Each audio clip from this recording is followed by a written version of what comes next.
क्योंकि आज टेक्नोलॉजी इतनी आसान है, इसलिए हम आपको भरोसा दिलाते हैं कि आपकी सुरक्षा के लिए अगर 100 नंबर जैसी जो व्यवस्था बनाई थी समाजवादी पार्टी ने, उसमें अगर पहले से आपका नंबर स्टोर कर करके और अगर इमरजेंसी में आप कॉल करोगे तो सबसे पहले मदद करने के लिए 100 नंबर वाली गाड़ी आपके पास पहुंचेगी। व्यापारियों की आत्मरक्षा के लिए जो शस्त्र वो प्रतिक्रिया वो करेंगे, पहले भी हुई है, करते रहेंगे। व्यापारी दुर्घटना बीमा राशि की सीमा बढ़ा करके, क्योंकि 10 लाख से काम नहीं चलेगा, 20 लाख कम से कम हो। स्मार्ट मीटर में कैसा खेल किया सरकार ने, ऐसा स्मार्ट खेल कि आपकी जेब काट ली उन्होंने। पता नहीं कैसा स्मार्ट मीटर। स्मार्ट मीटर तो ऐसा होता है कि जो आपकी मदद करता, सहूलियत देता आपको, लेकिन ऐसा स्मार्ट मीटर दिया शायद उस पर रोक लगा रही है, और रोक लगा दी है, रोक भी लग गई है, लेकिन वो जो नुकसान हो गया, और स्मार्ट मीटर को जो टेंडर दे दिया, जिन लोगों को दे दिया, वैसे तो ये भारतीय जनता पार्टी के लोग हरे को बेईमान समझते हैं, लेकिन बताओ स्मार्ट मीटर वाले बेईमानों का क्या होगा, जिन्होंने आम जनता और आम उपभोक्ताओं का नुकसान कर दिया और कितना बड़ा खेल कर दिया। अभी हाल ही में अखबार में आपने और हमने देखा होगा कि जो मुरादनगर में घटना हुई है, इतनी दर्दनाक घटना कभी नहीं हुई। इधर भारतीय जनता पार्टी की सरकार ने न जाने कहां से ये पैरामीटर आ गए हैं गुणवत्ता के, ये जो क्वालिटी के न जाने कहां से पैरामीटर तैयार किए हैं, और ये पहली घटना नहीं है उत्तर प्रदेश में। हमारे बनारस के लोग जानते होंगे, जो फ्लाईओवर बन रहा था, भारतीय जनता पार्टी की सरकार में पता नहीं कौन सी सामग्री मिलाई जा रही थी कि वो फ्लाईओवर गिर गया था, और न जाने कितने लोगों की जान गई, न जाने कितने लोगों की जान चली गई, और न जाने कितना डर के लोग निकलते हैं।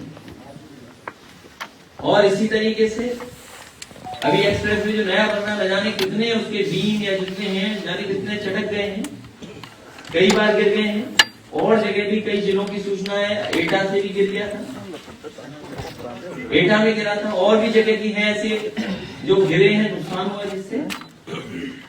और फिर भारतीय जनता पार्टी तो शमशान की बात पहले भी चुनाव में भी करती रही। अगर आपको याद हो, शमशान को लेकर के बहुत भारतीय जनता पार्टी ने चर्चा की थी।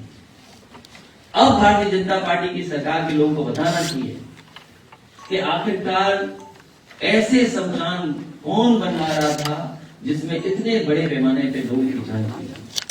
सोचो, वो लोग दुख में आए, अपने परिवार के लोगों को खोया, उन्हें थोड़ी पता था कि ऐसी घटना उनके साथ हो जाए, अपने परिवार के दुख में शामिल होने आए और उनकी जान किसी ने लिए तो भारतीय जनता पार्टी की सरकार के जो काम हुए, जो भ्रष्टाचार हुआ, उसने जान लिया। इसलिए ऐसी कड़ी से कड़ी कार्रवाई हुई। और फिर ये भारतीय जनता पार्टी तो कहती है कि हमसे जीरो टॉलरेंस भ्रष्टाचार में, लेकिन ऐसा भ्रष्टाचार करते हैं जो हमें और आपको पता ही नहीं लगता।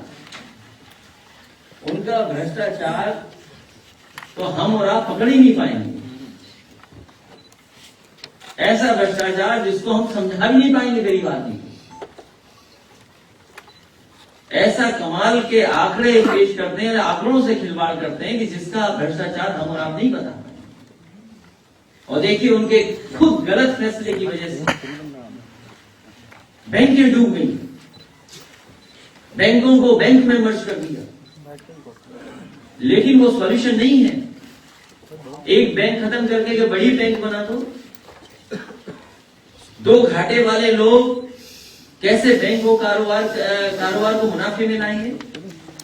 दो घाटे जोड़ करके बैंक बड़ी खड़ी कर दी, लेकिन जिस मकसद से ये बैंकें मर्ज की गई हैं, उससे कोई लाभ होने वाला नहीं है, ना व्यापार का, ना बैंकों का, ना व्यापारियों का। और फिर भारतीय जनता पार्टी ने तो नोटबंदी का ऐसा फैसला लिया, वो केवल अपने आप को ईमानदार समझते हैं और सबको बेईमान समझते हैं। उनके भाषण नहीं सुने हमने और आपने क्या? उनके जब भाषण सुनते थे तो ये कहा जाता था कि सब बेईमान हैं, सब बेईमान हैं, केवल ईमानदार वो लोग। और आज तो आंकड़े सामने हैं, हर चीज सामने है। बताओ नोटबंदी से कितना भ्रष्टाचार खत्म हो गया, कितना काला धन वापस आ गया, कितनी हमारी बैंकें जिंदा हो गई, हमारी पूरी की पूरी अर्थव्यवस्था उससे चौपट हो गई। और वही फैसला आज भी व्यापारी उससे उभर नहीं पाए। वही अर्थव्यवस्था जो डूबी, उससे आज तक अर्थव्यवस्था नहीं चल पाई। और आप पैसे तो न जाने कितने लोगों को बैंक में जमा करना पड़ गया था, कोई पैसा नहीं बचा होगा। कुछ निशानी के लिए तो रखे होंगे भी आपने पैसा,